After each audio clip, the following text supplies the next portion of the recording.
Capítulo 27. Derrotando a tentação.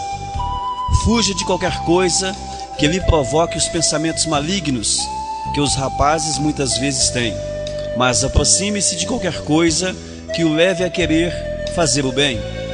Tenha fé e amor e sinta prazer na companhia daqueles que amam o Senhor e têm coração puro.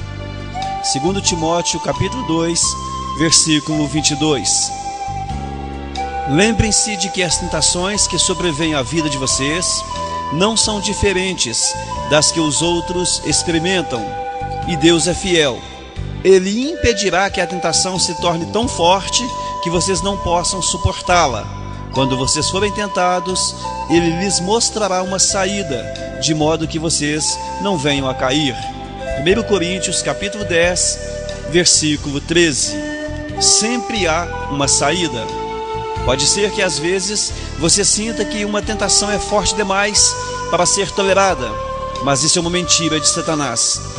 Deus prometeu nunca permitir que houvesse sobre você mais do que Ele colocou dentro de você para lidar com a situação. Ele não permitirá nenhuma tentação que você não possa superar. Entretanto, você também deve fazer sua parte, praticando 4 fundamentos bíblicos para derrotar a tentação. Redirecione sua atenção para outra coisa. Pode lhe surpreender, mas em nenhuma parte da Bíblia há orientação para resistir à tentação. Somos orientados a resistir ao diabo, mas isso é muito diferente, como explicarei mais tarde. Em vez disso, somos aconselhados a redirecionar nossa atenção, porque resistir a um pensamento não funciona. Isso só aumenta nossa concentração na coisa errada e fortalece a sedução. Deixe-me explicar. Toda vez que você tenta bloquear um pensamento, você o empurra mais para o fundo de sua memória. Resistindo, você na verdade o fortalece. Isso ocorre principalmente com as tentações. Você não derrota a tentação combatendo a sensação que ela traz. Quanto mais você combate um sentimento, mais ele consome e controla você. Você o fortalece cada vez mais que pensa nele. Como a tentação sempre começa com um pensamento, a forma mais rápida de neutralizar o seu fascínio é desviar sua atenção para outra coisa. Não combata o pensamento, apenas mude o canal de sua mente e concentre seu interesse em outra ideia. Este é o primeiro passo para derrotar a tentação. Você ganha ou perde a batalha contra o pecado na mente. O que prende a sua atenção prenderá você. Foi por isso que Jó falou: fiz acordo com os meus olhos de não olhar com cobiça para as moças. E Davi orou: não me deixes ficar pensando em coisas sem valor. Você já assistiu um anúncio de comida na televisão e de forma súbita sentiu-se faminto? Você já ouviu alguém tossir e imediatamente sentiu vontade de limpar a garganta? Já assistiu alguém dando um grande bocejo e sentiu o impulso de bocejar? Você agora talvez esteja bocejando enquanto me ouve. Esse é o poder da sugestão. Naturalmente, nos movemos para onde dirigimos a nossa atenção. Quanto mais você pensa a respeito de alguma coisa, com mais força ela se apodera de você. É por isso que fica repetindo: eu preciso parar de comer tanto, ou parar de fumar, ou de me entregar ao desejo sexual ilícito. É uma estratégia contraproducente. Ela o mantém concentrado no que você não quer. É como anunciar: nunca vou fazer o que minha mãe fez. Dizendo isso, você está apenas se programando para repetir o que foi feito. A maioria das dietas não funciona, porque mantém você pensando em comida o tempo todo, garantindo que você ficará faminto. Do mesmo modo, um orador que fique repetindo para si mesmo: não fique nervoso, não fique nervoso, programa-se, na verdade, para ficar nervoso. Em vez disso, ele deveria concentrar seus pensamentos em qualquer coisa, exceto em suas sensações. Poderia concentrar-se em Deus, na importância do discurso ou nas necessidades dos que irão ouvi-lo. A tentação começa capturando sua atenção. O que capta sua atenção desperta suas emoções. Então suas emoções ativam seu comportamento e você age baseado no que sente. Quanto mais você se concentrar em eu não quero fazer isso, com mais força, isso o aprisionará em sua teia. Ignorar a tentação é muito mais eficiente do que combatê-la. Uma vez que sua mente esteja focada em alguma coisa, a tentação perde a força. Então, quando a tentação o chamar ao telefone, não discuta com ela, apenas desligue. Não é raro que isso signifique sair fisicamente de uma situação tentadora. Trata-se de uma ocasião em que não é errado fugir. Levante e desligue o televisor. Afaste-se de um grupo que está fofocando. Deixe o cinema no meio do filme. Não fique evitando o ferrão. Afaste-se das abelhas.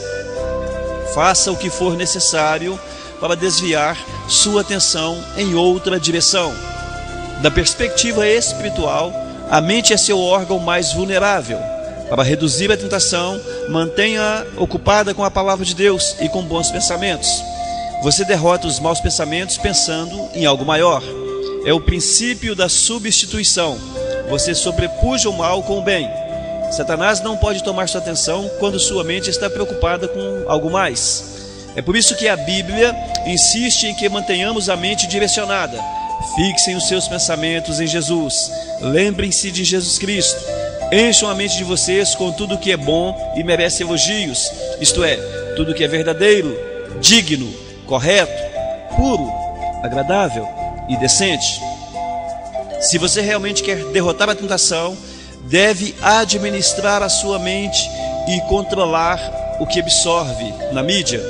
O mais sábio homem que já viveu já advertia: tenha cuidado com o que você pensa, pois a sua vida é dirigida pelos seus pensamentos. Não permita que lixo entre em sua mente sem critério. Seja seletivo. Escolha cuidadosamente aquilo em que pensar. Siga o exemplo de Paulo. Levamos cativo todo pensamento para torná-lo obediente a Cristo. Isto exige a prática de toda uma vida, mas com a ajuda do Espírito Santo, você pode reprogramar sua forma de pensar. Revele sua luta a um amigo ou a um grupo de apoio. Você não tem de espalhar para todo mundo, mas precisa, ao menos, de uma pessoa com quem possa abertamente partilhar a sua luta. A Bíblia diz: é melhor ter um amigo do que ficar sozinho. Se você cai, seu amigo pode ajudá-lo a levantar-se, mas se você cai sem ter um amigo por perto, está realmente em dificuldades. Deixe-me ser claro: se você está perdendo a batalha contra um mau hábito persistente, um vício, ou um fracasso, ou uma tentação, e está emperrado em um ciclo repetitivo de intenção, fracasso, culpa, não se irá recuperar por conta própria. Você precisa de ajuda de outras pessoas. Algumas tentações são vencidas somente com a ajuda de um parceiro que ore por você e o incentive. Alguém a quem você possa prestar contas. O plano de Deus para o seu crescimento e libertação inclui outros cristãos. A comunhão honesta e autêntica é o antídoto para a sua luta solitária contra os pecados difíceis de vencer. Deus diz que essa é a única forma de conseguir escapar. Portanto, confessem os seus pecados uns aos outros e orem uns pelos outros para serem curados. Você realmente quer ser curado daquela tentação persistente que o segue derrotando continuamente? A solução de Deus é simples: não a reprima, confesse, não a oculte, exponha. Expor seus sentimentos é o início da cura. Esconder a dor só intensifica. Os problemas crescem na escuridão, tornando-se cada vez maiores, mas, expostos à luz da verdade, murcham. Suas enfermidades têm a medida de seus segredos. Então tire a máscara, pare de fingir ser perfeito e venha para a liberdade. Na igreja de Sarebek, temos visto o impressionante poder deste princípio romper o domínio de tentações persistentes e de vícios aparentemente irrecuperáveis, por meio de um programa desenvolvido por nós chamado Celebrando a Recuperação.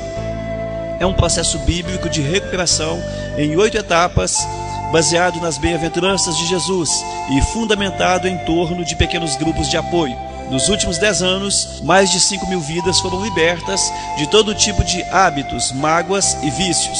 Hoje, o programa é utilizado em milhares de igrejas. Eu recomendo fervorosamente a sua igreja. Satanás quer que você pense que seu pecado e sua tentação são exclusivos e que por isso você deve mantê-lo em segredo. A verdade é que estamos todos no mesmo barco. Todos combatemos as mesmas tentações e todos pecaram. Milhões já sentiram o que você sente e enfrentam as mesmas lutas que você enfrenta neste momento. O motivo pelo qual escondemos nossos pecados é o orgulho. Queremos que os outros pensem que temos tudo sob controle. A verdade é que qualquer assunto sobre o qual você não possa falar já está fora de controle na sua vida. Problemas com finanças, casamento, crianças, pensamentos, sexualidade, hábitos secretos ou qualquer outra coisa. Se você pudesse resolvê-los por conta própria, já o teria feito, mas não pode. Decisões pessoais e força de vontade não são suficientes. Alguns problemas estão muito arraigados, tornaram-se muito rotineiros e muito grandes para que você os solucione por conta própria. Você precisa de um grupo pequeno ou de um parceiro para prestar contas, que vai incentivá-lo, apoiá-lo, orar por você, amá-lo incondicionalmente e chamá-lo à responsabilidade. Depois, você pode fazer o mesmo por ele. Sempre que alguém confia em mim dizendo: eu nunca disse isso a ninguém, fico entusiasmado, porque sei que ela está para experimentar um grande alívio e libertação.